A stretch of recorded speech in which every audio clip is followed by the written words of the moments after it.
Hello, everyone, and thank you once again for tuning in to your friendly podcast by StudioME. And today I've got another special guest. His name is John Guinane. He's a filmmaker. He's a media producer for Pitt. He's worked with 3BT, Locust Street. He gets around, and we're going to be talking about a bunch of things. I think we're going to focus a little bit on assistant director stuff, but we'll see where it goes. So, John, thanks a lot for joining me today. Thank you for having me. Awesome. So, I kind of alluded to the whole assistant director. You are the assistant director on Jeff Smee's film Dead, which you are representing right now with that phenomenal shirt of yours. Is assistant director your favorite position to have on film? You do all kinds of media, but we'll go for the film stuff first. All right, what's your favorite position to hold? It's kind of first of all, ADing is kind of new to me. Really? Yeah. I didn't really do it until Locust Street brought me on, and they felt like they needed somebody to get them organized, make sure that they were able to plan their shoots and, make sure that things were going smoothly. So it's kind of the first time I did it. But because I work at Pitt and you have to wear all the hats, I get one project. It's a video project. You have to produce it from start to finish, and ADing was part of the job. So I don't know. So I kind of just fell into it and thought it would be fun, and I enjoy it. And I enjoy all aspects of film for a certain amount of time, and then all of a sudden I'm like, okay, I want to do a little something different. So it's like camera, yes, this is amazing, and then it's like no, okay, I want to do a little something different. So it's like sound. And then I became the sound guy in Pittsburgh for a while, and I'm like, okay, I got to stop being the sound guy because everybody thinks I'm the sound guy, Yeah. And then you edit for a while for people and stuff. So, switching is good. I'm one of those guys. Yeah, you just like film and media in all about it. Yeah. Great, that's awesome. Now, for people who might not know, because I didn't always know this, a lot of the things that I thought were directing were really things that the assistant director does. And there can be differences from set to set, but can you tell us a bit about what the role of, just for what you're doing on Dead, what's your role as the assistant director? That's a better way to put it, Yeah. because I've never been an AD in Hollywood. We'll Right. put it that way. So what I do on Dead is probably a little bit different than what an actual, I don't want to say actual because we're still actual assistant directors, but what assistant directors do in Hollywood. So I think a lot of it is making sure everybody's on task. Let's make sure that the script is done. Let's work on the shot list next. Let's make sure that everybody's organized. And then, I'm the one sending out the call sheets. Basically, I kind of switched that up a little bit. I'm not following the rules. I make more of a schedule than a call sheet. It's not a standard call sheet. And then on set. Well, hang on, let me get on that. So, why do you do that? Why did I switch up the call sheet? Yeah, why did you do that? Sometimes I think certain productions have certain needs. And once you get to know the actors, once you get to know your crew, you can kind of bend the rules to Hollywood a little bit. You don't have to I don't think you have to use the standard format if you want to put more information or different information in there, or if you think you can, like for me, I want to have the number of shots in there. I want people to see how many shots we have and what order we're going to shoot it. So the shot list is actually part of our schedule. Mm-hmm. And I think that works well for crew, and I think it helps Jeff because he's doing double duty. He's a director and a cinematographer. Mm-hmm. Yeah, so having one sheet that everything is on, I think is helpful. Yeah, this is his, I'd say, at least official directorial debut, because he's known for his cinematography, and so it's good that he's behind holding the camera for this as well. And he's not completely inexperienced as a director. He's done a lot of videography where he is coaching people on camera, but it's nice that this is, he's making something that's more aligned with his vision and all that. Your schedule sounds like It's almost sounds like you've abbreviated a lot of the paperwork that you do. Does that sound about right? Like you put a single like schedule out which has the shot list and it works as a call sheet and so it's more of a, I guess, a more comprehensive document is the I way think you so. do it? Yeah. Cool. It doesn't have the weather on it. Right. You know what I mean? Things like that the typical call sheet has. So yeah, I think I think in the independent film world it's okay sometimes, depending on, how many people you have and stuff like that, to bend the rules a little bit just to make the production you have a little bit easier. Yeah, with independent filmmaking, it can certainly be, there's many ways to skin a cat, and sometimes you start off maybe from a place of ignorance, and then you grow to see how people have found better ways or more refined approaches to filmmaking, but along the way, every once in a while, someone finds something that really just works for them. And even at like the higher echelons of filmmaking, like whatever we might think that is, they still will do they'll still approach work in different ways. So, I mean, if it's working for your production, all right, and I talked to Jeff about it. I see some of the things y'all are shooting, and it seems like things are working, you're getting that footage. It's looking good. So, now so that's a lot of the prep that goes into it. When you're on set, where are you and what are you doing? I think we're all just having fun. You know what I mean? Okay. You typically, when I first started, I was the one calling action and doing, taking down. I was actually script supervisor a little bit too, so I was taking down notes. Every shot, Jeff would say it's good or it's bad. Sound would say it's good or it's bad. So I'd take down notes there. We don't usually have a huge crew, so if I'm addressing everybody, I just kind of yell it out. I don't hold a meeting in the beginning necessarily. I kind of walk around and talk to everybody individually. When people show up, I bring them onto set. I show them where to go. I keep everything organized. I go from department to department. Okay, this actor is supposed to be in makeup right now. Okay, makeup. How long until you're done with this actor? Give me a number. They give me a number. I yell to Jeff. Okay. Right now it's like, this actor is in Jeff. This actor is in makeup for about 10 more minutes. How long do you need?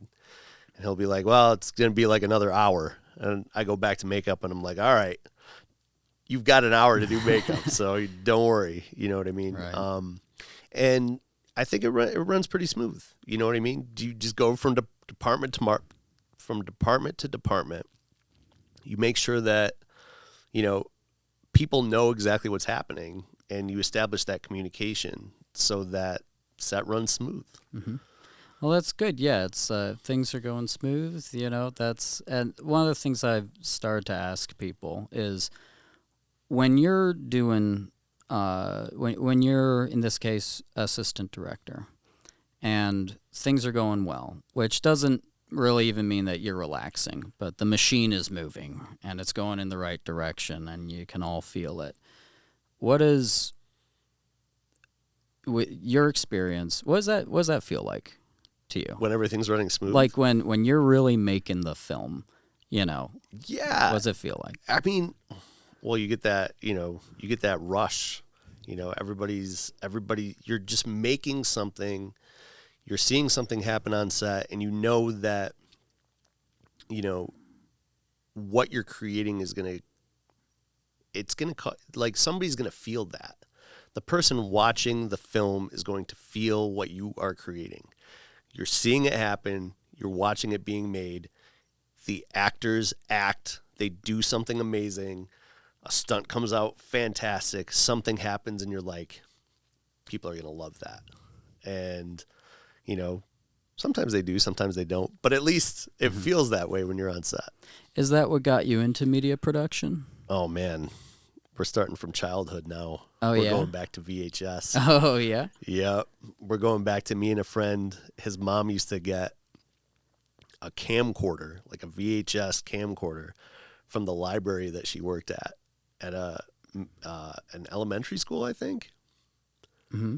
And she would bring it home, and we would stand in front of the camera and make each other disappear.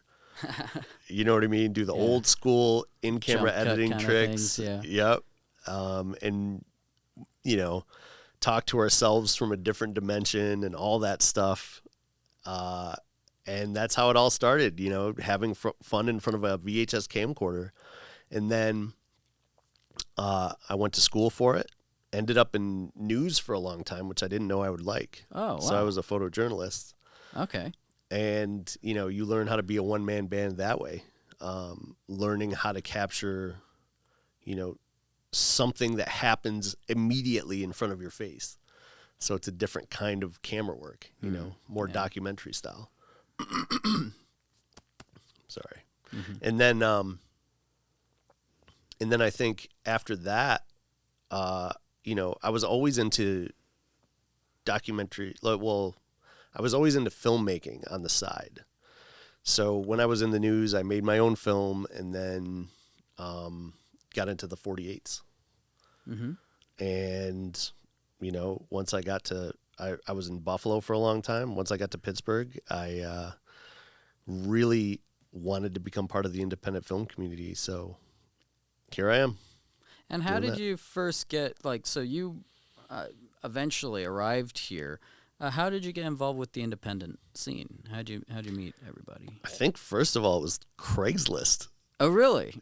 Back in 2013. Yeah. I just found somebody who was doing a production on Craigslist. Yeah. Reached out to them and went. I also stopped in, remember Pittsburgh Filmmakers? Yeah, I took a class there right after college for just one, and I was friends with the teacher for that and the library. I've got whatever. Yes, I do. Sorry, before I give you my whole story. Oh, yes, I remember when. Yes, Back in the day. I remember, yeah. So I stopped in there. I made friends there. When I came down to Pittsburgh, I went everywhere. I became part of this thing called the Pittsburgh Professional Videographers Association. Oh, yeah. Jeff Smee stopped by for like one meeting, and that's how I met him and ended up on Locust Street eventually. Wow. Yeah. This is just one out of all of it. That's great. Right. It's really cool how many people just get involved with the independent film scene here in Pittsburgh just by they meet that one person and then suddenly they're in it. And it's really cool. I've always felt that it's been a really I wouldn't say it for the most part, it's not very tight knit. It's very welcoming. There's pretty much if you're going to show up on time, and can be any type of reliable, you can usually find some set to be on, and you might start somewhere and then from there you can, who knows where you're going to go. Who knows where any of us are going. But it's I've always thought it was a pretty positive environment for newcomers especially. I think you're bringing up a really good point. What you said about where do we want to go? Mm-hmm. Where do we want to go when we're doing independent film? Mm. I know that I don't think I would be having as much fun if I was on a union set. Mm. I might be having fun depending on what I was doing, what position I was in. But I think there's just something about the independent film community where you can, especially in Pittsburgh, where you can have that fun. You can be relaxed. I'm the AD. I could set aside like 7 hours in a day for what I know is going to be a 4-hour production. Mm. And then we take those 3 hours and we relax and we have fun and we joke around, you know what I mean? And I think that's something that you can do. And then you hear these horror stories sometimes, 16-hour days and stuff like that. And it's like, it's fun sometimes, even though it could be stressful. But I don't know. I think there's just something about the independent film community. You know what I mean? And that you can, you can kind of do whatever you want without that. Without the this red tape. machine hanging Yes. over you. Yeah, I think, there's something to be said for that, for sure. In fact, one of the people that I interviewed recently, Abby Moeller, who's a background costumer for The Pale Blue Eye, which is on Netflix with Christian Bale and Robert Duvall. Totally cool. It was shot here in Pittsburgh. And something that she was talking about, it was a little different, and it's not independent film. She's a union costumer, and she talked about like just part of the different sort of work environment, even for like union work here in Pittsburgh with film, than in Los Angeles. Just some of the cool differences that of why she likes working out here. And she was I got to meet her through the 48-hour film project as well, and she was the costumer for Long Live the LARPers and all that. But yeah, I think the environment in Pittsburgh is really cool. I don't have necessarily a lot of experience in other filmmaking environments. Like I've gotten around a bit, I suppose, but definitely most of my experience with film has been in this city, and I think it's been mostly positive. So, yeah. And the thing is, I don't know. I know people get their films into, different film festivals. I know Pittsburgh is big on the 48-hour horror. Mm-hmm. And once in a while, we'll get movies here in town. Maybe not as many as Atlanta or New York City or places like that. I'm not sure. No, yeah, I think, Atlanta and New York have bigger, film scenes for like industry work for sure than Pittsburgh. I know that Pittsburgh's like, that everybody's been saying for a long time that, oh, Pittsburgh's going to be the Hollywood of the East. I've been hearing that since I was like 16. And I'm not saying it's not going to happen, or that there haven't been seasons where that's been the case. But from what my understanding of how and why that's been going on is limited. I've heard some people say only a certain number of films, like industry films, are allowed to get a tax break here in Pittsburgh, or I'm not even sure they have to be industry films like union stuff, but they might be, I don't know. But I also know that Buffalo, New York is like really making a push for some big industry projects. I'm actually going to be visiting them next month. There's someone I met through the 48 who was the leader of the Buffalo, New York team. Taylor Martin? No, sorry. Andy Donovan. Oh, okay. Of D-Post. Wonderful guy. And his wife. They're just really sweet people. And I had him on as a guest for the show one time. And we talked all about like what's going on in Buffalo, New York. And they are, when he was on the show here, he told me about how they were in the process of building the largest sound stage in North America. I heard about that. Yeah, and I'm going to go see it like next month. Oh, my God.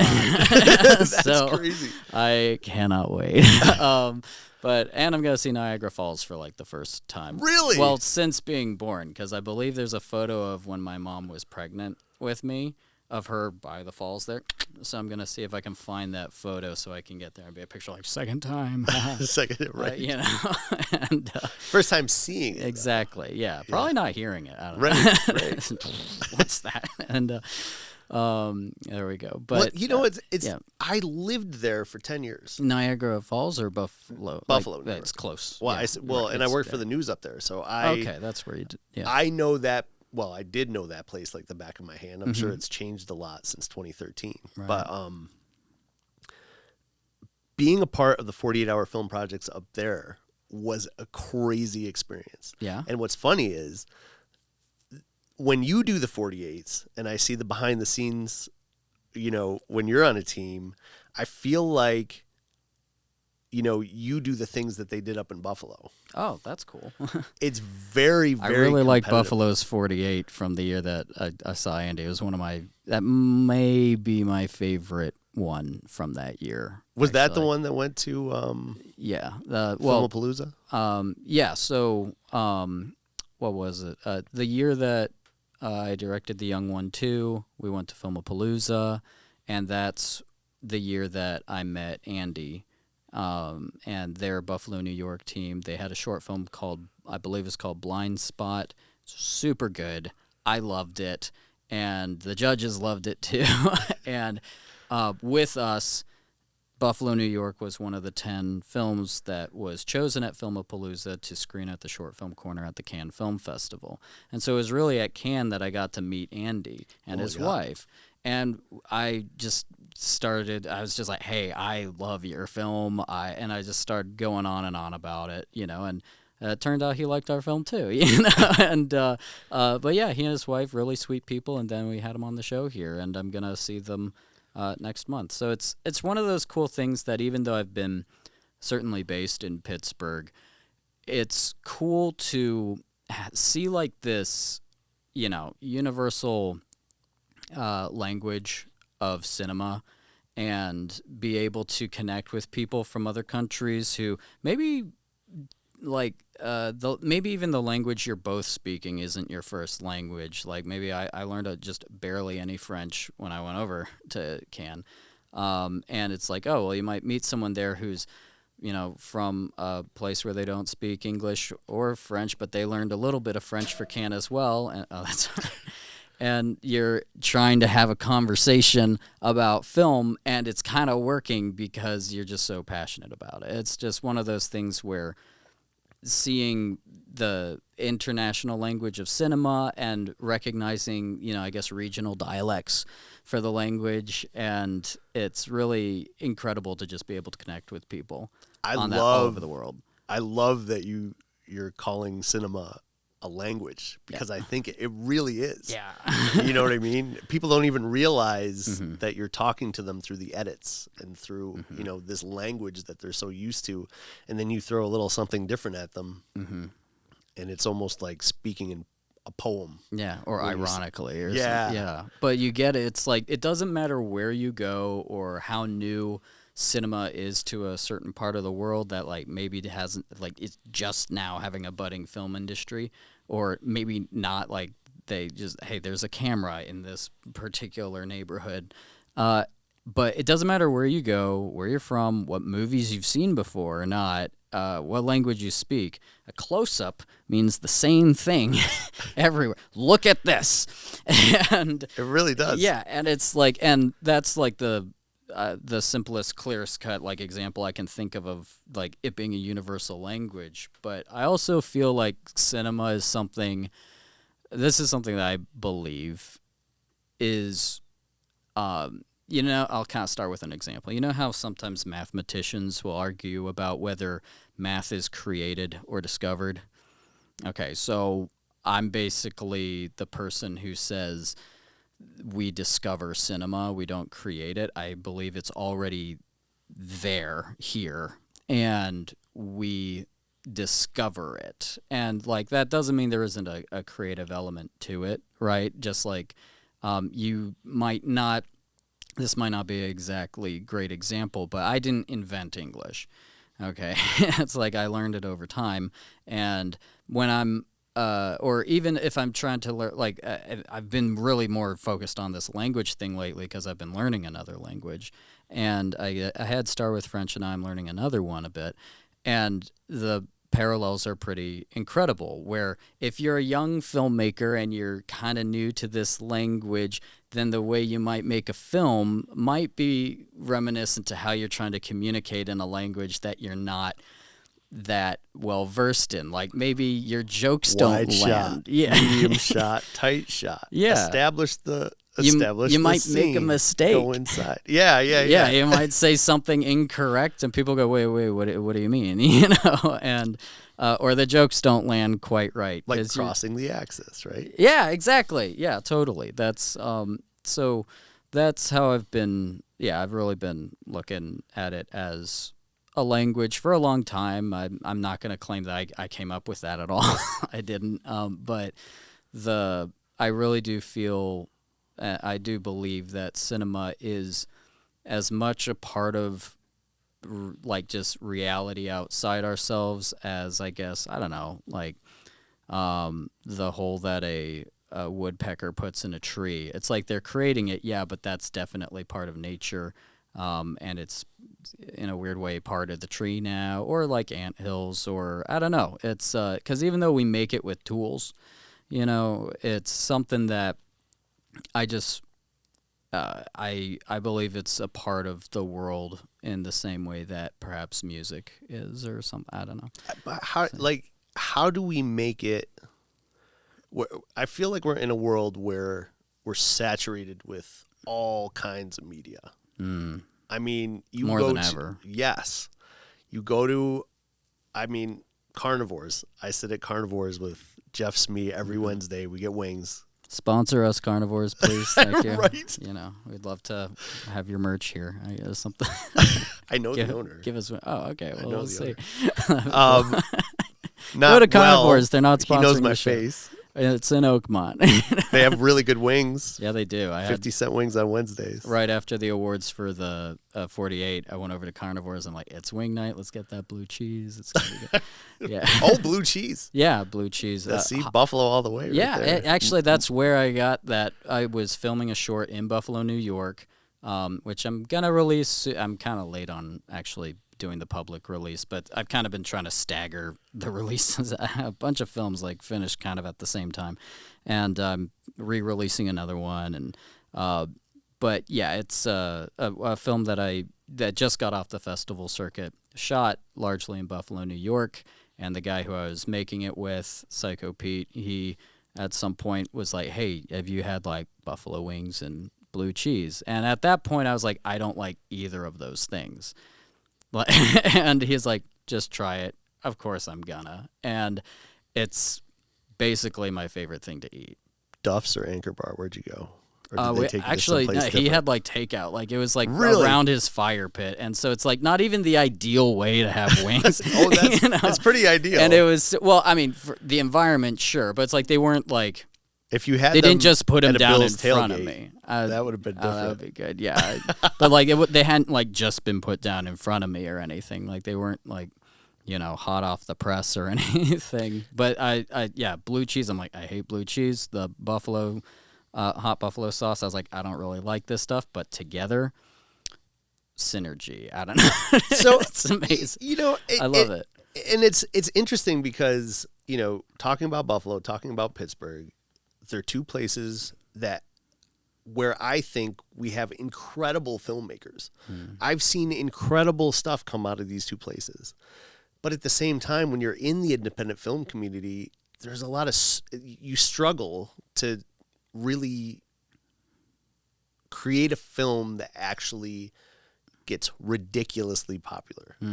You know what I mean? Yeah. I know Hollywood has films that, I mean, only Hollywood makes films all the time. And not just Hollywood. There's, I think it's So many 2,500 on average, like 2,500 feature films get made every year. And then how many of those are, you know, that one show that everybody talks about, or that one movie that everybody's going to see that's like a blockbuster movie. You know, and that's what I was talking about before. We're in a saturated market. How can we as filmmakers create a film, change that language that you were talking about, you know, make it a little bit more poetic, you know, create a film that's not only good, but market it so that people get to see it in the saturated, you know, in this world that's saturated with media. Yeah, because it's hard for, especially, I feel like if you make a short film, you should sometimes assume no one's going to see it a little bit like that. And it's weird because a lot of the reason why most people want to make films is because you want people to watch your stuff, you know, because you're like, hey, look what I made. Isn't this fun? Laugh, you know, or however you feel about it, like, wow, it's scary. I don't know. But the, yeah, it's hard to, I've had people before actually say like, hey, send me your short film, and they don't watch it. Like, you know, which I'm just like, oh yeah, well, people don't, you know, it's kind of, even sometimes I need to get back into the habit of watching short films that are made by people I don't know. And it's, I don't know, it's weird because it's almost like there isn't really a platform for short films beyond the film festivals, which are also things that are mostly built around people going to, so you're already having a limited audience there. And because you can put your short film on YouTube, but the algorithm isn't going to do you any favors. It's not built for that anymore. And it used to be more favorable toward filmmakers, but then It's YouTube, more influencers. yeah, right? they kind of figured, oh, people aren't really making short films; they're making content because they can make that more. So we'll have more people on our platform, and we can keep them there longer, and more ads and all that. So there's still some people who like shine through the cracks of that, who do like unique, great, awesome work.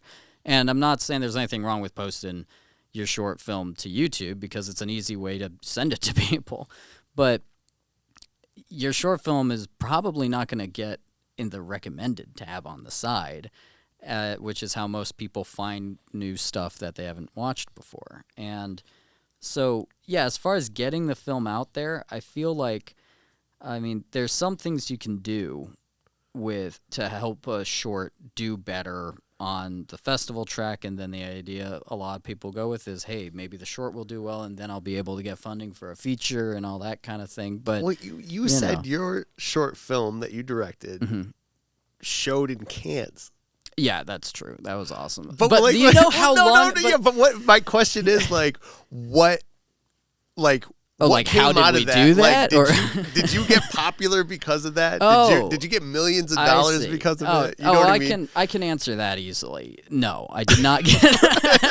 No, I didn't. I didn't get famous. I didn't get millions of dollars. I actually ended up spending more money to go there, and which I do not regret at all, because I got my money's worth out of Cannes, because I had a plan. I did not go in dumb or ignorant. I was like, okay, I've wanted to do this my whole life. I don't even know what the place looks like, really. And I immediately called up everybody I knew who had ever been there, got their advice. I was like, hey, I'm going. What can you actually do? Like, is this just, what happens? What's it like? I tried to approach it with as much ignorance as possible, if that makes sense. Like, just tell me something that I don't even know how to ask about. And I now, like, I forget if it's happening right now, if you're, like, just finished. I was getting emails from people that I met last time I was there. Hey, are you going to be in Cannes? You know, it's like I was emailing people also and just being like, or messaging them and just being like, hey, I'm not going to be there, but I hope you have a good time. I just want you to know that I had a really great time talking to you, because some people talk about filmmaking as networking, and that's not incorrect. And I don't like to rephrase things that really you're just saying the same thing, like, oh, it's not it's not kindness, it's compassion. I don't know, like a bad example. But point is, the way that I kind of frame it is, instead of networking, is I'm building relationships with people. That might be technically the same thing, but for me it helps me to remind myself of the approach that I have with this kind of thing, which is I want to work with people, you know. And one of the coolest connections I made at Cannes was on the last day. Everybody was gone, basically. Like, I don't just mean like the people I knew. I mean, like, the place was dead.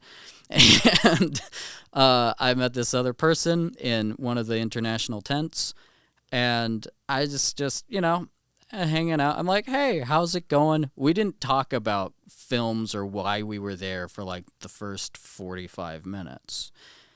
And we were what did we talk about? Well, we talked about our family history in general. Like, oh, wow, your grandfather, like, what did your dad do during the Cold War? Wow, you escaped from Hungary when you were a kid. And I'm like, in the back of my mind, part of me's thinking like, I wonder if they're making a movie about this, you know?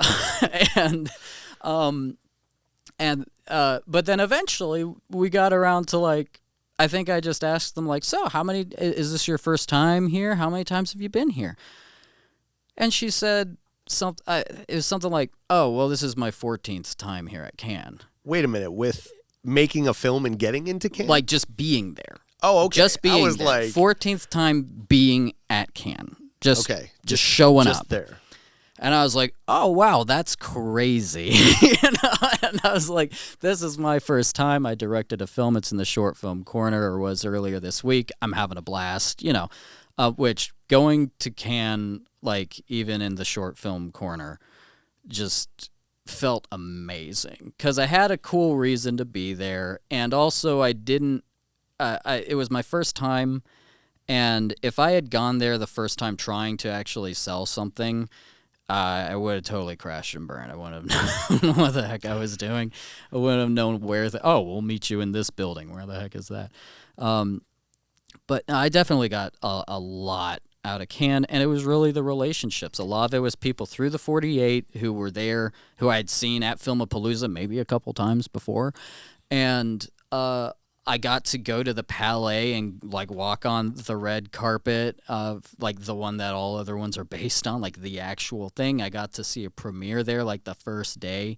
I got to see Moonage Daydream, which was the David Bowie documentary, and which is now like I just saw it's like now available on some streaming services. I'm like, I saw that for the first time that like anybody saw it, you know, it was really an amazing experience. And there's things that happen with Cannes that like I'm gonna remember forever, and is like my like, you know, stories that you're gonna carry with the rest of your life. It's like, yeah, it's that kind of experience. And is that the question? Is that you know, the whole point? Do we always do we always have to be filmmakers to be famous so that everybody sees our work? Or are we building relationships? Are we showing some people a film that makes them happy, and then for us, we feel like we created art?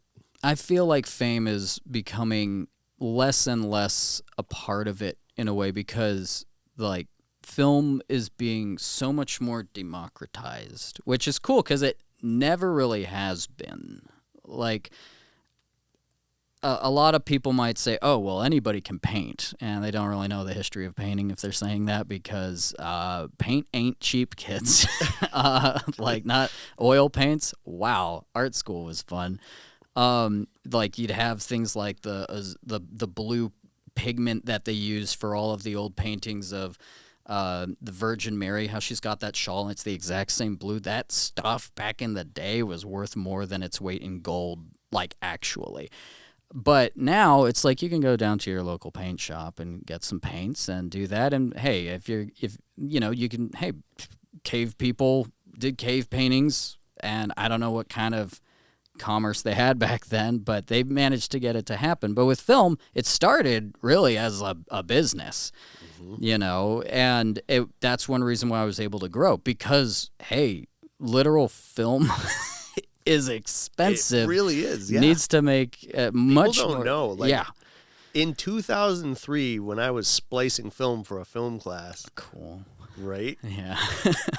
I think it cost me for black and white film, it was like $150. I can't remember exactly. Somewhere around there, for 3 minutes of black and white film. We put a VHS camcorder next to our film camera so we could review the footage. That's clever. Yeah. I don't know that. So we could review the take and make sure that it was good, because we didn't want to do a take two because we'd run out of film.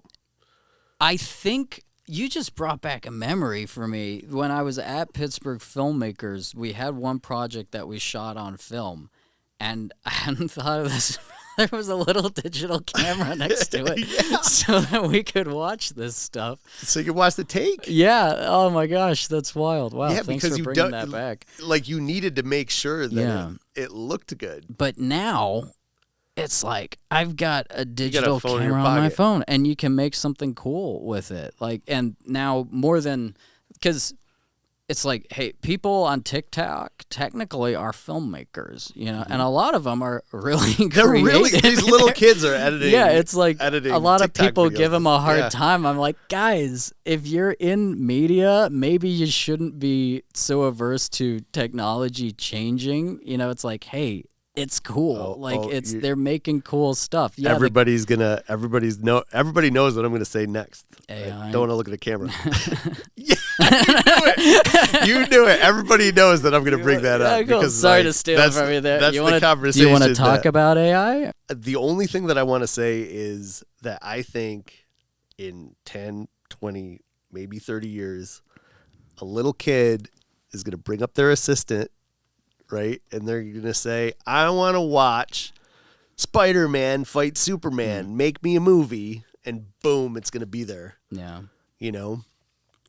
Yeah, I mean, look at the way tech is now. There's We're already I'm already seeing things that are a little bit like that. It's Like, crazy. yeah, You could get a 4-second video just by typing in a prompt. Here's something that I've been saying, which I thought was like, that's why I reacted. I'm like, is he gonna say the thing that I say about that's kind of similar? Which is I used to say during my lifetime, but now I'm gonna say within the next 10 years, and it might be a lot less than 10 years. Within the next 10 years, that's sort of my, but definitely within my lifetime, there's going to be a film that is nominated for Best Picture, that all of the above the line positions on it, like all the director, the cinematographer, like all like that, basically everybody except for the actors, all right, is going to be under 18. And it's going to be great. Yes. And it's going to be a great movie. And they might not even have to pick up a camera. Maybe not. But I think in order to get, I don't know, the Academy might change the rules. Who knows? But I think one of the things that gives me comfort is my goal is not to be famous. I would much prefer that my films are famous, because I love having anonymity when I go to the grocery store. Like, I don't want everybody to recognize me. I've had it happen a couple times, like just through I don't know, my YouTube channel, like once or twice, where there was an English teacher. Wait a minute, are you saying nobody's watching this pod or listening to this podcast? No, that's not what I'm saying. All 7 of you are very. You should be famous. Well, I mean, locally, I'm not people who are in what we do. I guess it's not unusual that they know who I am. All right, that makes sense. Yeah, fair enough. But, and there's, hundreds of people who aren't really related to media beyond what they do here, who come into the studio, who I work with, thousands actually, which is one of the things I love about my job. Is I never know what's going to happen every day, but but what I was saying with the kids are gonna make a great movie, and I think it's really gonna be. I don't think they're gonna type up the whole film, in the same way that painting isn't as big a deal to a lot of people as it used to be. I know who my favorite painter is Caravaggio, right? But and I know some painters who are alive today. But I would be willing to bet most of the painters that most people could name aren't alive right now. Right. But there are people who paint, and they aren't. I'm sure it's good for them to have respect within their community, but it's not the same type of mainstream art form that it used to be. But it's still painting, and when it gets down to it, I'm a filmmaker. And I'm going to make movies even if there's something else out there. I might do the other thing that is more popular at some point, but I make films, and that's why I'm here.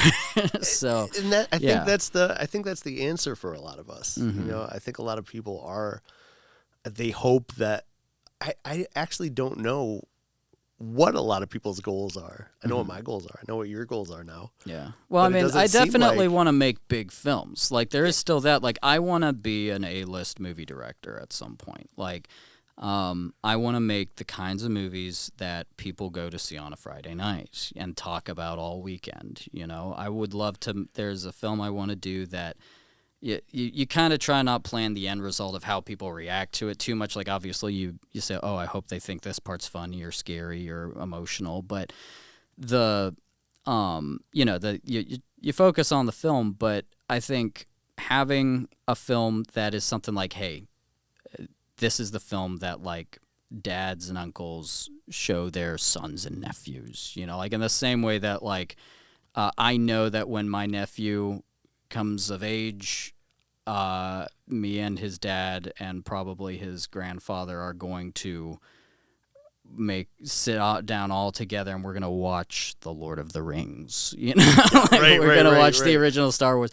Or in another way, the movie Dunkirk by Christopher Nolan. That movie was fantastic. I was like, wow, the CGI is better than anything I ever saw. And then you find out that like, it's everything's not real. CGI. Like even the guys in it, like in the distance, it's like, we're getting all these people. It's like a lot of them are cardboard cutouts that they had painters. Oh, yeah. Yeah, See? they're not just silhouettes. They actually had these things painted up. It's like, wow, this is great. But my granduncle Tommy was at Dunkirk in the Second World War, and he was, slight spoiler alert / it's history, but the scene where the torpedo hits the destroyer at night? So that happened to my granduncle Tommy, all right? And he had to kick his shoes off so he wouldn't drown. And then he swam his way ashore and immediately started directing traffic of getting guys from the beach onto the smaller boats that show and onto the bigger boats because he was in the Royal Navy. And then, of course, my papa was in the my papa had 6 brothers, and all of them were in the Royal Navy except for, I think, the very youngest, who wasn't old enough. Even though my papa wasn't old enough, he lied about his age. And then the oldest, who was in the Army, who was in Burma from 1938 to 45. I don't know how he survived that. In fact, no, none of them died in the war. That's amazing. But So was it realistic to them? geez, yeah, that movie is now part of the Regan clan's ritual of telling our family history. It's like we watched that film because it's such an incredible depiction of our history. Right. We were there for this, and that's to make a film that does that for someone. It's like that becomes, in a weird way, how, because I was raised with the story of Dunkirk. I knew what it was, and it was a family story. You think about that. It's like you hear about history and all that, but sometimes it's like, oh, that's a family story. And Dunkirk is a family story. And now part of the way that in my family we tell each other and ourselves and future generations of that family story is by watching this film. Which, if I ever meet Christopher Nolan, that's the one thing I'm going to tell him. Oh, my, yeah. Yeah, that's amazing. Not that's just I really love your movies, but I'm going to say your film has become a part of our tradition of passing on our family history. And Christopher Nolan is an amazing filmmaker. I can't wait for Oppenheimer. I can't wait. It looks so good. So how do we, I guess the question is, you and I have not become directors that have made movies of that caliber. Oh, yeah, no. And I was going to say, I am a director, I know, but then you're like, of that caliber. Of that caliber, yes. Understood, of that caliber. sir, yes, understood. Your stuff ended up in, how do they say it in French? Hey, everybody. So, camera on me, real quick. All right. A lot of people wonder how to pronounce the famous French Film Festival, which is the largest, most amazing, awesome film festival in the whole wide world. Well, some people say it's Cannes or Cannes or Cannes, and on the Cannes website, they say cans are things you drink out of. Khan is a villain from Star Trek, and Cannes is the film festival. Cannes, okay. It's Cannes. Got it. And even in French? Yeah. Cannes. It's Cannes. Okay, they pronounce the end. Yeah, it's. They don't say con. No, it's can. Yeah, that's how it's said. It's the correct pronunciation is can. Nice. It's not like in Pennsylvania people say North Versailles. And it's like, yeah. maybe over my here. My mom's Lebanese, and when I came here, and I saw Mount Lebanon, and they called it Mount Lebanon, I was like, "What are you doing?" Yeah, I mean, but hey, it's kind of like what we were going back with language and dialects and things, and it's sometimes people you see tendencies in the filmmaking from Japan's golden age, not that they don't still great movies. It's a technical art history term. Thank you, everyone. But there's the golden era of Japanese cinema, or spaghetti, how spaghetti westerns are different from American westerns from the 40s. It's like you can even tell how American westerns influenced Japanese samurai films, influenced spaghetti westerns, bringing the genre kind of full circle. And it's like, but with that language, you can still see like there's the different dialects, but they're saying the same Yeah. things. And I just love movies so much. So how do we get there? Yeah, okay. Because a lot of these podcasts, you discuss. Well, hang on. Define how do we do it? Is that like how do we get to like A-list bigger movies? Yeah, which is not. I mean, we're never going to have an answer to that. We haven't done it yet. Mm-hmm. But I think sometimes I wonder if they're just people in Pittsburgh or in Buffalo. Maybe we just need to work together more. Or maybe somebody's got to take that mantle and be like, I'm going to be the one that's going to make the feature film. I know there was, I don't know if you know about this. In Buffalo, there was a film made in 2007 called Nicholas of Myra. And it had a $1 million budget. Okay. And I don't know if it was ever released. I'll tell you, a lot of films just aren't released for a lot of reasons. It's not the right time. There's in fact a film. I gotta get these guys on the podcast sometime. There's a film that's been finished called Unsinkable, and I know now like probably half a dozen people who were involved with it. It's about the aftermath of the Titanic, about the legal cases to make sure. I remember hearing about that. Yeah, it's done. That's what I hear, and I don't know when it's supposed to come out, but someone's like, you should talk to the guys who made it. I'm like, oh yeah, we'll find it. But sometimes someone will steal or plagiarize this isn't about Unsinkable anymore. Like this is about why some films aren't released. Maybe someone doesn't sign a waiver, or like there's one of the stories I heard was, and this happens more often than people want to admit, someone stole this happened like in big Hollywood movie productions. There was a screenplay that was stolen that actually belonged to another writer. Someone else passed off on their own, and they went through and they made the movie, $100 million budget, and they were like 2 weeks away from release, and the original writer was like, hey, that's my screenplay. And the film got pulled, and no one knows about it anymore. And here's the funny thing. The writer said, if I had my wits about me, I would have pointed out that was my script 2 weeks after it opened, because then they would have owed me a lot of money. And I'm like, whoa. That's crazy. It's nuts. But it's Batgirl got pulled. Well, Batgirl's gone. Not that I was really. It wasn't really like something I was like, yay! I don't mean this to sound negative at all. I have zero opinion of the film that I haven't seen. I did not know it was coming out. I didn't either. I didn't know. No idea. I didn't know about it until they're like, "Oh, they didn't release it," and I'm like, "Oh, well, what do we do?" And I was like, "There's a Batgirl movie." Like, I shouldn't be surprised, that there was probably a few I haven't kept up with, But my favorite movie that was never made is Jodorowsky's Dune.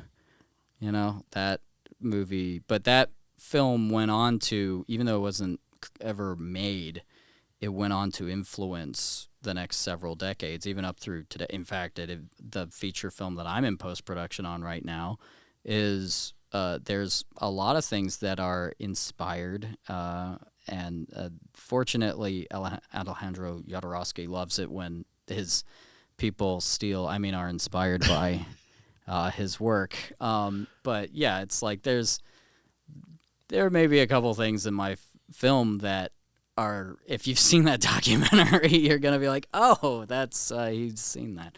But that's part of the fun of the film. It's a bit of a sci-fi parody anyway. Oh, okay. Yeah. So. Well, and I think, as filmmakers, are we okay with just having fun with movies? You know what I mean? Do we have to be that director, or can we live our lives saying, I had a lot of fun doing it. I made a lot of art. You know what I mean? Yeah. Or are we constantly, if I was trying to climb that ladder all the way to the top, I think I would have gone about it in a different way.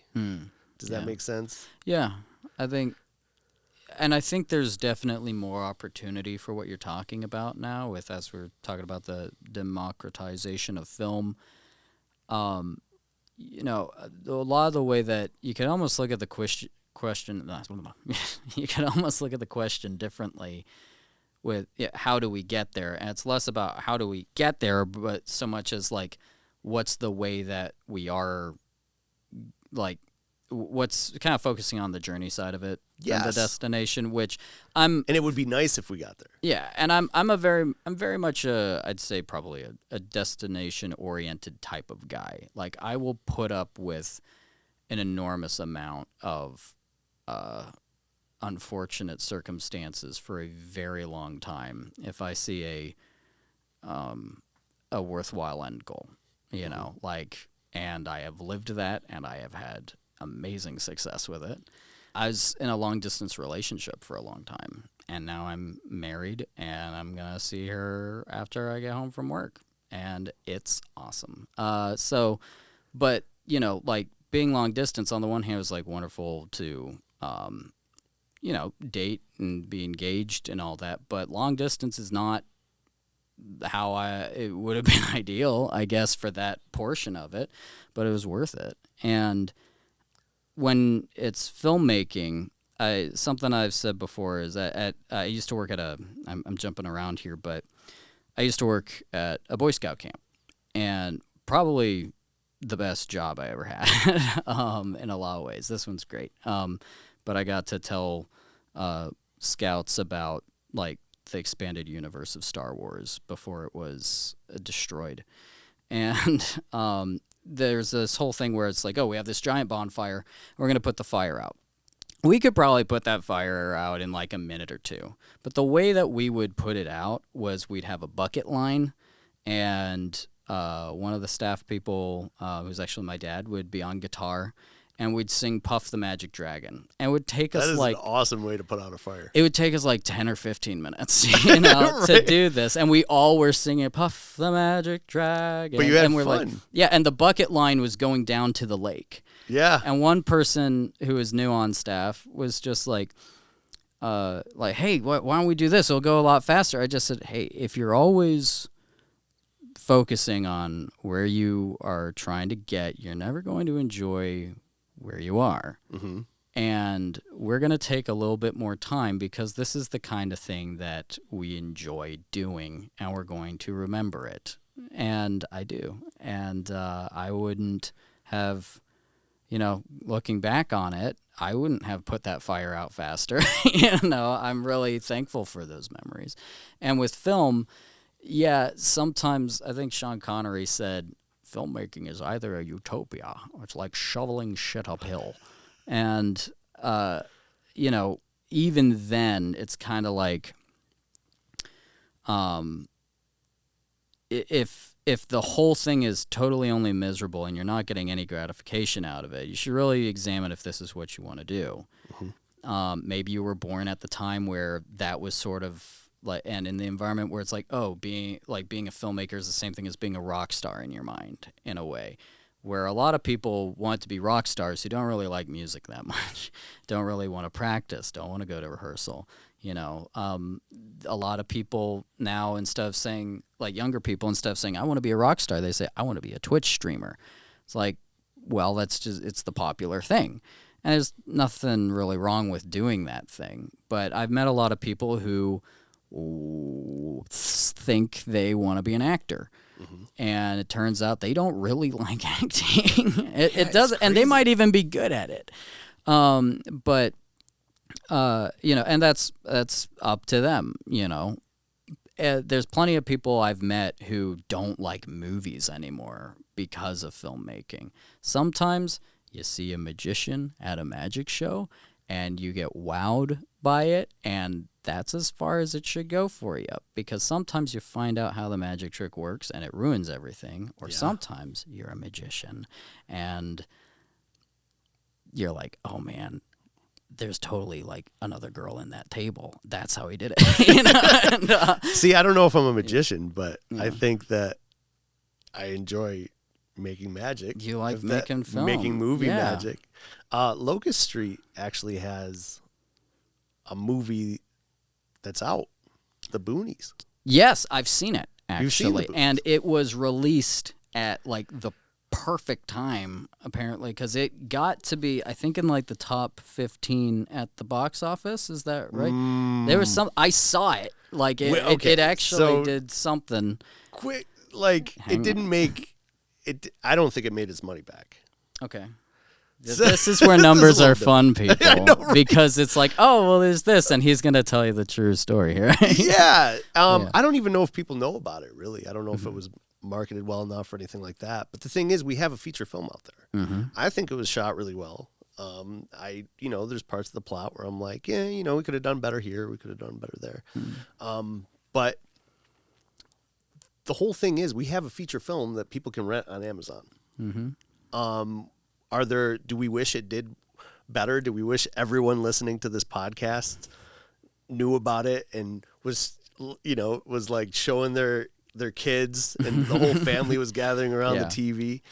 Yeah, that would be fantastic, but it didn't happen. But that's okay. We're still filmmakers. We got a film out there. We learned from it, and we're making more films. We've got 3 short films coming out. We just started putting out like these micro shorts. I don't know if Jeff Smee showed you. I star in the first one. Is that the one where you're talking to people? I love it. It's a wonderful. It takes place short. at StudioME. Like too. Yeah, he's like, we don't pay you to talk to people. You don't pay to. Don't tell people we don't pay you. I loved that. I thought that was hilarious. And here you go. Now I'm acting, right? Yeah, exactly. All of a sudden. Yeah. But and I think some of that fun stuff is the journey. And you know what? Maybe Locust Street, will make it, and maybe we'll all be able. I won't be part of Pitt anymore. Maybe I'll make my salary, working for Locust Street, even if it's just a comfortable middle-class salary, maybe that's how I'll make it. But if not, I'm good having meetings on Thursdays and shooting films on weekends and putting stuff out there that I hope people will enjoy, and maybe we will make it big someday. Yeah. It's what you do, and I think the most important ingredient to what we're talking about, whatever making it is to you, whether it's you're more like, hey, I just want to make films with my friends, or whether you want to have a certain type of career trajectory or something, I think the main ingredient is to just keep doing it. And that's one of the things I've always really appreciated about Locust Street is being able to churn out a product with all the Theo and the Professor stuff, like the entire series, the Boonies making a film. And one of the other things that I've learned and was really edified in my understanding at Cannes was people who have the money don't necessarily care how good your first film was, just so much that it exists. Really? Yeah, actually, because honestly, there's stuff that might seem obvious to people on the outside that doesn't always happen on the inside. Some people who will finance a project, and they're like, oh, you've done a feature film. Okay, great. And they won't even watch it. It's sometimes. Like, it depends on everybody, right? But, like, I'm the kind of guy who I do my homework. Like, before I went to Cannes, I spent months learning French, which I didn't have to, but I did. I spent that time watching every single YouTube video from anyone who had ever been to Cannes ever. I talked to everyone I knew who had been there. I read everything on the Cannes website. I looked at the films that were going to be there. I was looking at the geography and maps of the place, not just where I was going to be staying, but where everything is, like getting the lay of the land. You did your homework. Yeah. And it's like I have an enormous opportunity I've wanted my whole life. You think I'm not going to do everything I can so that when my plans... Everything you what? That joke doesn't happen as much there as you'd think it does. It would probably still go over well. But yeah, no, I had... And honestly, a lot of that stuff helped me have a good time, but also that's just kind of the type of thing I like to do. And And it's not really even an anxiety thing of like, oh, I got to prepare, I mean, that would be a good enough reason if it was. But no, that's just the way I've always done it. There's a project that I'm developing right now with a group of people who a lot of their history and what the film is about has to do with people who don't speak English. And so my first meeting with these guys, I prepared a statement in their language, and it wasn't hi. Like it was a thing, and it was to the point where also like not even all of those people speak that language. Okay. Some of them spoke, most of them spoke at least a little bit of it. But it was a thing where I wanted to really give the impression that this matters to me. I'm going to take it seriously. And also I think that addressing someone in their traditional or native language or whatever, like in their way, is a really easy, it's not easy, but it's a way to clearly communicate respect. Yeah. And I Hopefully. almost said easy. It's not easy. It's like, lots of practice, but it's like, and sometimes I just try to find things out like that. Like I don't know if you know anything about Sikhs, like Sikhism. It's turbans, knife, bangles, all that. And like there's a Sikh greeting, Sat Sri Akal. And I first off looked up what that meant because I don't like saying things that I don't know what the meaning is. And I was like, yeah, I agree with that. And it's sort of like Christians when they're, the Lord be with you, mm-hmm. And also with you or with your spirit, depending on if you go with the rewrite. But they, because all kinds of people come into the studio, right? As a Sikh comes in, and as I'm setting things up, offering people water, all that, and setting up the mics, I'd say, Sat Sri Akal. And he was like, yeah, he was like, how do you know that? And it's honestly because of my dad. And so that all ties into what you were talking about, right? Like, people don't, language, but I think you started off talking about how people they just care that you made a film. Mm-hmm. But if you're wow. You might not impress, you might not know the whole language, right? But you impress somebody because you learned a phrase. That's a very insightful point. That's what I thought you were getting at. No, I was going on a tangent and you saved it. That's that was great. No, but wow, yeah, that's totally it. Can you tell I interview people for a living? I can tell. You've turned this around really masterfully. But how about like it kind of sounds to me like you're asking, how do we get there? It sounds to me like you're already there. No. For you. No? Oh. Well, I mean, I'm there for myself. That's what I mean. Yeah, but I mean, it would be nice to get. Oh, it would be nice. Yeah, because I mean, it's like, hey, growing a field of crops, it'd be nice if they grew taller. I don't know. But, exactly. like, you want to see Locust Street succeed, and you're a part of it. And I think I don't know if I like the process that you necessarily like. For instance, you join the union, then you start off low on the totem pole, and then you make your way to the top. Well, you can't actually. That's the funny thing. Well, right. So we're trying to, not you can't actually. You could because you can put in the hours, and eventually you will be an assistant director. That there is a method for that. Maybe not a director. I can't do that. No, like because you can, if you show up early, leave late, never make a mistake, kick ass, and do all that stuff. Like in an art department, you might be able to work up to the point where you're a production designer. Okay. There's only one person in the directing department.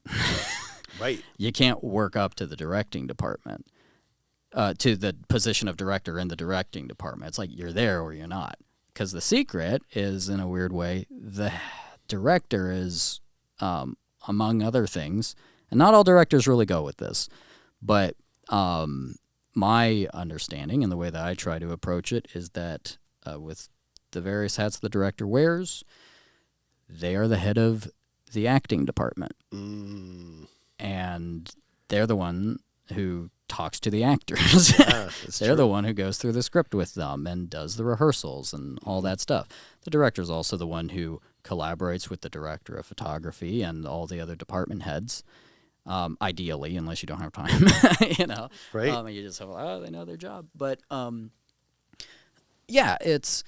But for me, that's one reason why I haven't really gone so much into union stuff. I'd like to do it more just to have the experience, but I'm under no delusions that, if I start as a PA, I'm going to work up to be a director. It's like I might get experience that I certainly would get experience that helps me be a better director. But the way to be a director, everybody I've talked to who knows what they're talking about has always, and the careers that I've followed and studied and looked at, I do my homework. The way to do it is you have to just direct your own films. And then people have to see it. Yeah. Eventually, because even for a while, people won't. It's like Or they'll be like, you directed a successful film, direct this for me. Even if they didn't see it. Eventually, yeah. I mean, you have to be in that position, like from the get-go. Is kind of how I've seen it work. It's like, it's not like if the director doesn't show up, they turn to, someone, hey, do you want to step in and direct? That's never a good thing. Right.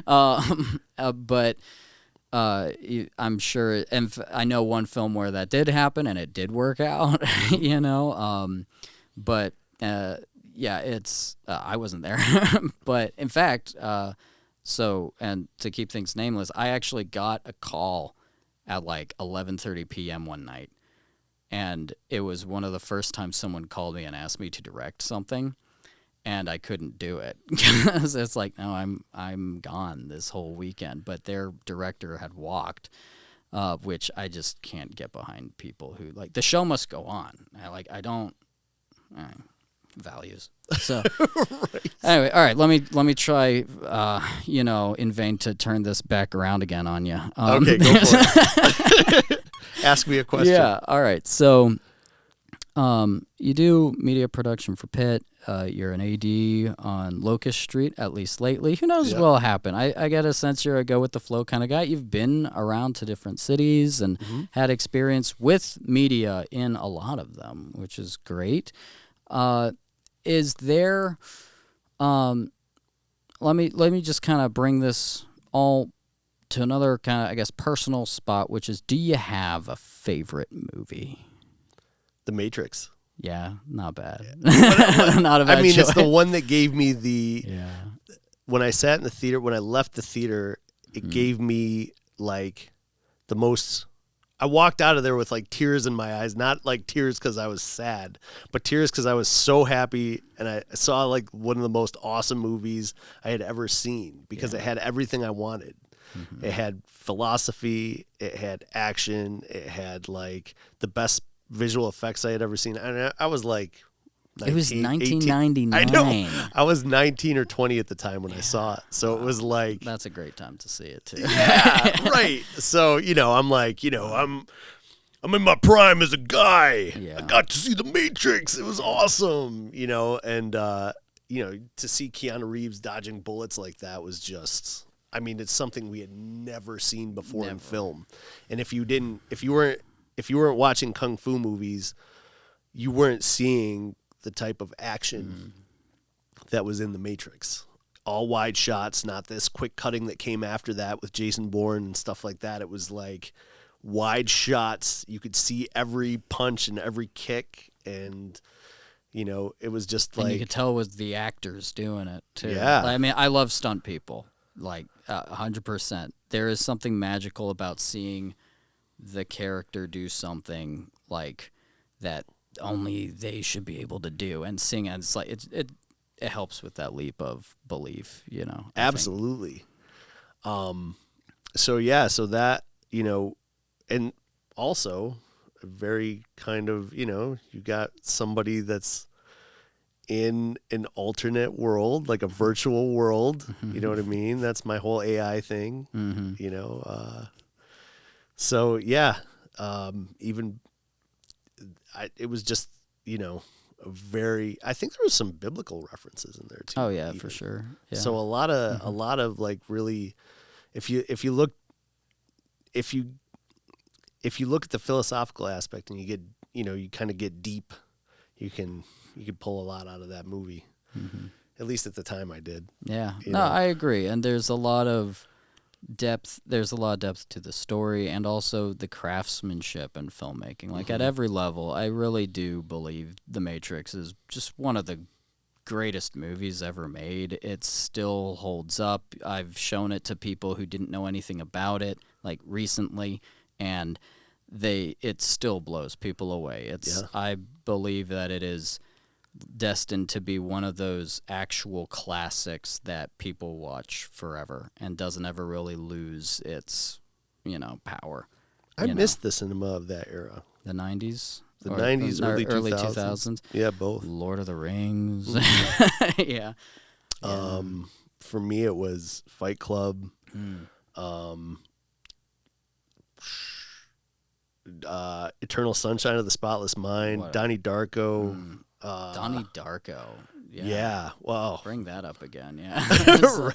Right. What a creepy bunny. What's that one? I can never remember the I can't think of it right now. Requiem for a Dream. Oh, yeah, Darren Aronofsky. Yeah, Aronofsky is amazing. I love so many things about that film. And one of them is they never say the name of the drug in it. I didn't notice that. Yeah, right. They never say what they're taking. I think it's pretty obvious, but I could be wrong. But yeah, that's like an intentional thing from allegedly. Right? We forgot to mention what you're doing. I'm one of those guys where people are like, "You make films. How come you don't know this one? How come you don't know this one?" And I'm like, I'm not really a cinephile. You know what I mean? Every filmmaker has at least one movie that you can't believe they haven't seen. Oh, I've got a lot of them. Yeah, like up until recently, mine was Dumb and Dumber. I can forgive you for that one, though. You haven't seen that? I'm like, I've been watching other movies. your whole life is probably didn't change too much because of that. It's a great movie, though. You know what I mean? Yeah, it's super good. I love it. It is a good movie. Yeah, I agree. It's fun. I'm glad I watched it. But that was the one that, for a while, it was Train Spotting. Actually, I watched that late. Amazing. Love it. Yeah, it was a horrifying movie. There's a lot of there's a lot of movies that it's funny because I watched them once. I know they're awesome, but now that I'm old, like I'll call myself old, 44, right? So like I haven't seen a movie in like 10 years. Sometimes I haven't seen a movie in 1 year or a TV show, and I binge watch it. So it's only a part of my life for like a day. Yeah. And then you go back to it and you watch it and you're like, wow, I'm watching this like it's brand new. Yeah. It happens to me a lot. Mm-hmm. I don't know if that happens to you. If I binge a show, I can't remember it. Like, I got to watch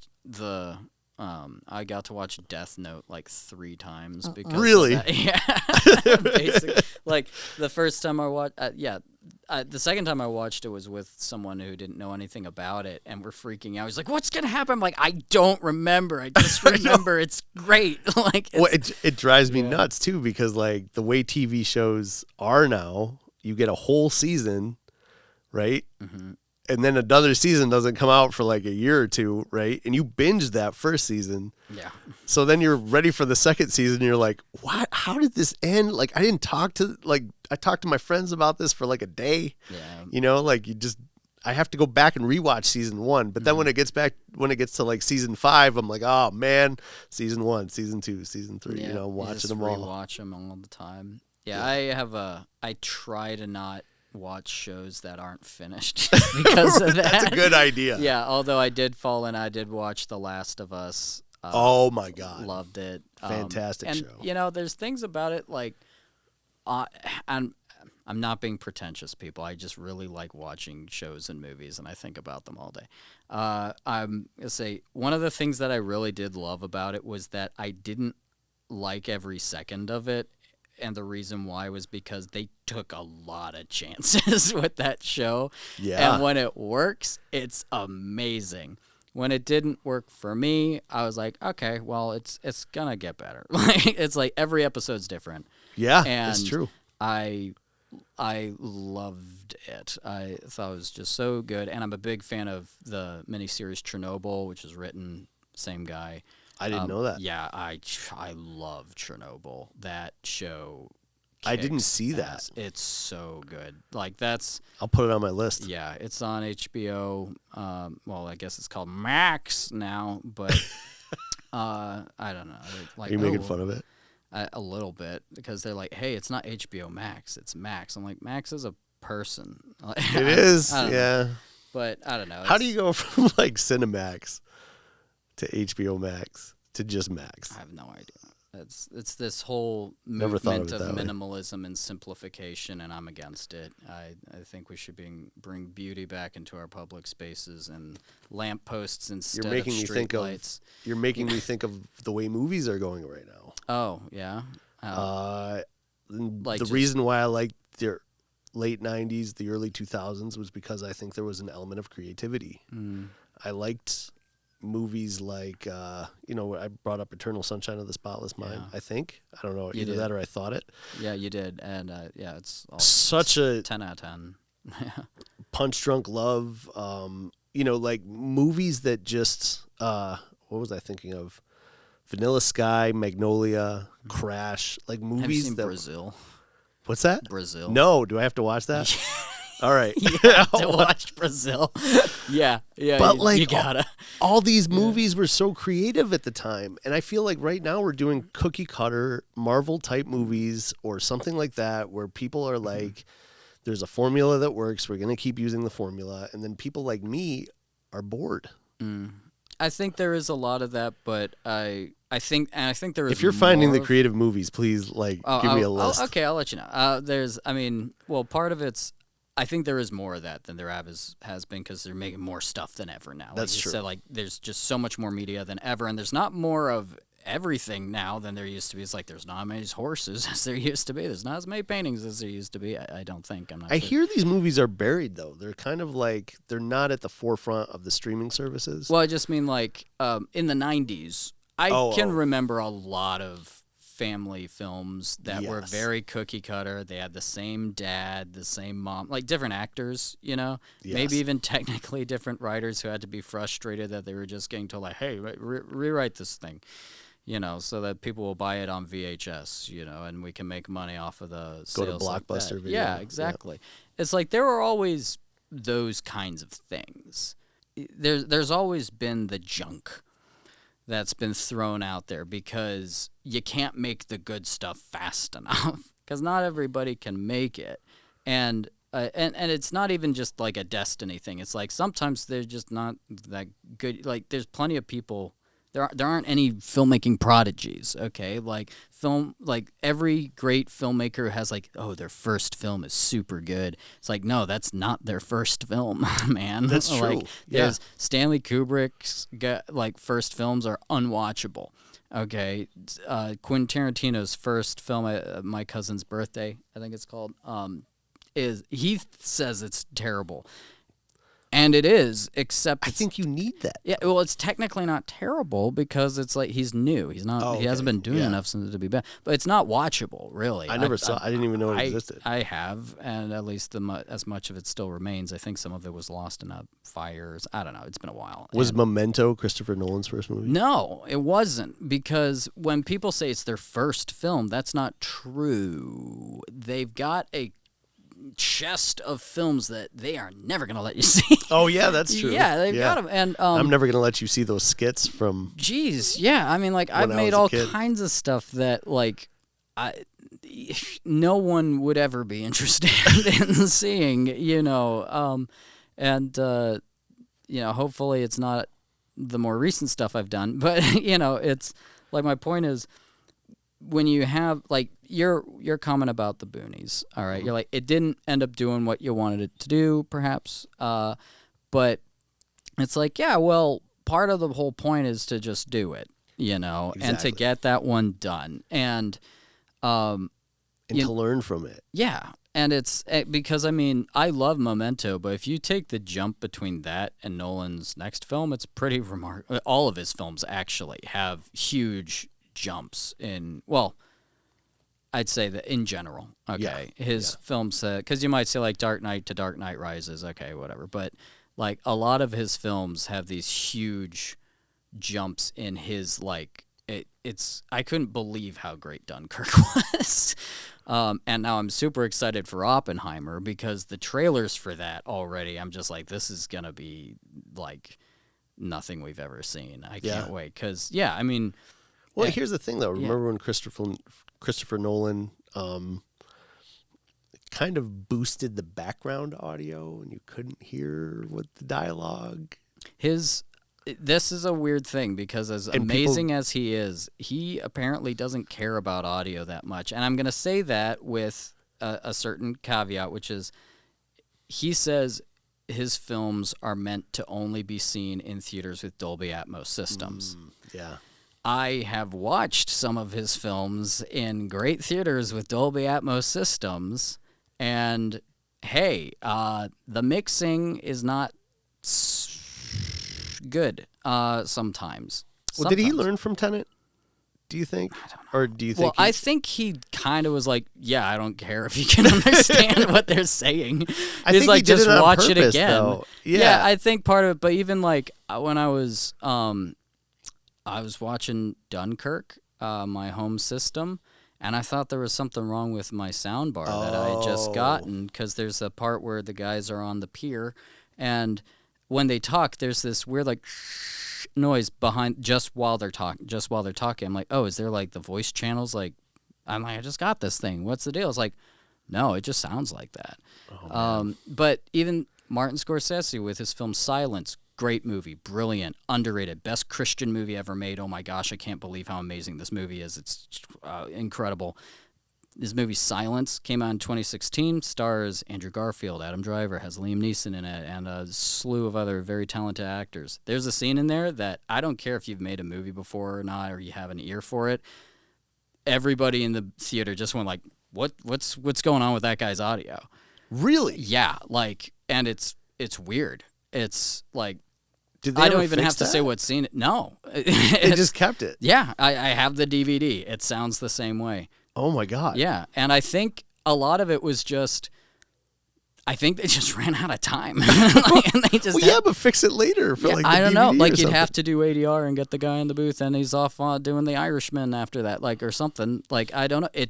It wasn't, that part of it wasn't done. And I'm like, hey, you know what? It was the most glaring example of sometimes you just got to release your movie out there that I've seen. And it blew my mind that could be in a Scorsese film. Because part of me was like, is that intentional? Like, and it's not supposed to, that's not, no, it's a flaw in the film, you know? Interesting. That movie is still incredible. And, it's like there's a point in the original Star Wars where Darth Vader's talking and he stops talking and he keeps going like that because they edited that film to heaven, you know. So this is interesting too. Yeah. So okay, like I just thought of something. So tying this back to us, even if we make a film that's technically good and has a really good plot and stuff like that, we're still not, like, Hollywood is making those mistakes. Where do we have to be to shine and get through that? You know what I mean? Everything technically would probably maybe have to be perfect. The script would have to, I mean, content is king, right? Well, that's the funny thing, because it's like, it doesn't seem like being, I'm not saying this as like, oh, Hollywood doesn't make movies as good as me. Like, guys, I'm not an arrogant prick here. I'm just saying that how good a film is and how popular it is are not always the same thing. I agree with that. And a lot of it has to do with distribution. Like the average feature film a few years ago anyway had $20 million in its budget just for marketing. So how do we distribute? You find a distributor. I think. Well, that's part of it. I mean, like, I know the answers to some of these questions. I mean, it's like there's... I'm bringing them up more as like philosophical questions. Yeah. Well, but I mean, look. But I think it's, you gotta, if you're lucky, you'll make a great movie at some point, and there's still a chance that no one will see it. That's true. And just even on my level, I've experienced, some disappointment on the film festival circuit. I had a film that it wasn't the first time I had made one of these or put it out there, and I was like, this one's gonna go. This is gonna be a good one. It was the least successful film I've had on the film festival circuit by number of rejections and percentage of rejections. Interesting. Yeah. And now I do my homework, and so I reached out to a bunch of the festivals. Mm-hmm. I was like, hey, I totally respect the decision of the judges. I'm not here to complain or anything like that. I'm trying to be a better filmmaker. I've made films before that had done better. In my assessment of my work, this is a better piece of work. Yeah. But it's not getting received as well. I'm seeing a trend with this. If you have any time to give me any feedback as to why I may not have been selected, I would really be most grateful. Yours sincerely, kind regards. Yeah. And actually, a bunch of them did get back to me. And the first thing that all of them said was, we have never had this many submissions ever. Because this was like in 2021 season where like we had quarantine, and I guess everybody made a film, and then everybody released, you had like 2 years of short films going to everything. Like that still means that your film didn't stand out. Yeah, exactly. Right? And so that was part of it. Because it's also like, well, sometimes they'd say, look, we got 2,000 submissions and we had to pick 15, and and it's Right. like at that So point it's they're like okay, They're they're flipping a coin at that point. Well, not necessarily, but and some of them, it's like, oh well, your film was a little bit more serious and sad, and we already had a sad film that everybody liked, and we kind of we have a program to build. We want to have a comedy in there. Some were very frank about it. It was pretty cool, and some of them even sent me the judge's notes. Really? Yeah, that's awesome. Yeah, I wish I could remember the name of all the festivals that did that, because I'd shout them out and be like, hey, those guys are awesome. What stuck with you? It was really cool that they did that. And what did they say? Well, I got a couple of different bits of feedback. One of them had nothing but positive things to say, but they just didn't pick it. Like, they didn't have anything wrong to say with it. They're like, this film is... They said good things about it, which was nice. There's the only like really weird one was I got some feedback from a judge who basically, their notes were like, I really wanted to like this film. That was the first thing they said. I'm like, okay. And they just said, because it seemed like it could be about this. And then at the end, they outline what the entire point of the film is. And as it is, and then they said, but I'm not sure that the filmmaker like really intended that. And so yeah, it was kind of odd. They were like, I really wanted to like this because I thought, man, this would be super awesome and kick ass if this was what they were going for, but I'm really not sure if that's what they were trying to do.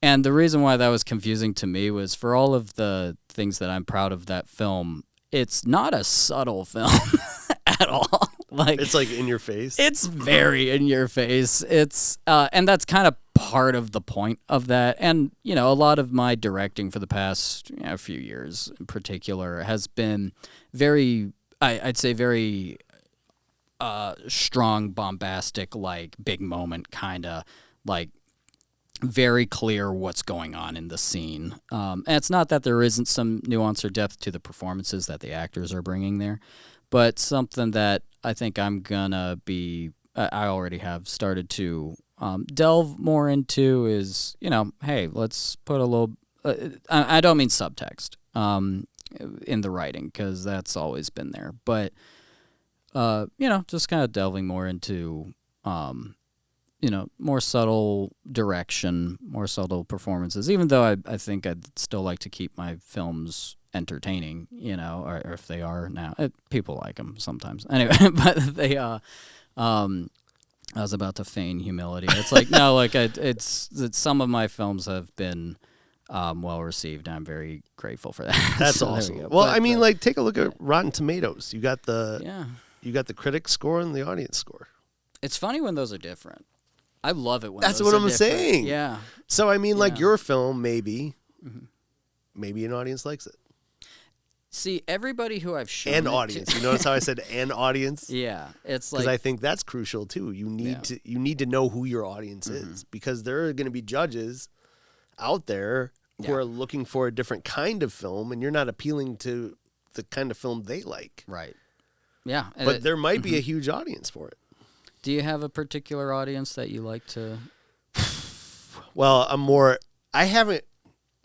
It's funny because I wrote 2 movies. One I directed, and you could see it. It's called Table 5. Okay. I can make it public on my YouTube page. All right. Can we put the link in the description? Sure. Get in the description, everybody. Oh Where's my the camera? Get in the God. description. I'm You're not gonna saying get it's like awesome. You're gonna get like 7 views from this, man. That's I can't- great. I am all for it. Yeah. 7 more views, but like I'll make Thanks it public. everybody. But The it's loyal like audience of 7. it was shot in standard definition with crop bars, Nice. 'Cause you know. right? and then Yeah, I know. so you're gonna enjoy the quality of this film. Mhm. And then one of my critiques was it played like a soap opera, but I get really good. People say it's a really good plot. So Okay. So the writing is there. yeah, I think so.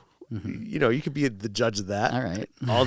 Everybody could be the judge of that. Right. But you know, I do like to make people think, and I like to. I kind of like to. I like people who like things that are a little philosophical, or where people go like, "Whoa, wait, I didn't," like I wasn't thinking about that. You know what I mean? I'm kind of being vague because if people are going to watch this, you know what I mean? Like, just watch the film and you'll see the style that I go for. Cool. But I haven't written that much. Maybe I should. Who knows? Oh, man, it couldn't hurt. Yeah. As just to bring it back again for a brief moment, even though with the things that I got from the judges, I will say aside from that one, I didn't get negative feedback on it. Now that could mean one of two things. Part of it could be, hey, there just wasn't anything not nice to say, but it's also possible that that they just didn't send those. Those were the festivals that didn't. After watching it like a billion times, the last time I watched it, I kind of started to see, I can see where I need to improve on this. Which is weird because the other times I'd watched it, it didn't feel the same way. But I guess I've gotten more of a distance from my work for that film anyway. And I'm like, which is good because it's given me a direction to go in or to be aware of. So anyway, but yeah, just wanted to mention, like, important. It's not that, I only heard good things except for that one guy. It's like, well, I honestly didn't get negative feedback on it beyond the guy who thought he was smarter than the film, I guess. And, but yeah, so, but maybe they just didn't send it, but eventually I saw where, where I could improve. I entered Table 5 into a film festival in Buffalo, and a lightsaber movie where it was just fighting beat it. And I went to the screening, and there were 2 people in the movie theater besides me, and like 2 people walked in during my film and sat down, and I was like, oh, okay. Yeah. You know what I mean? That's funny. So it's,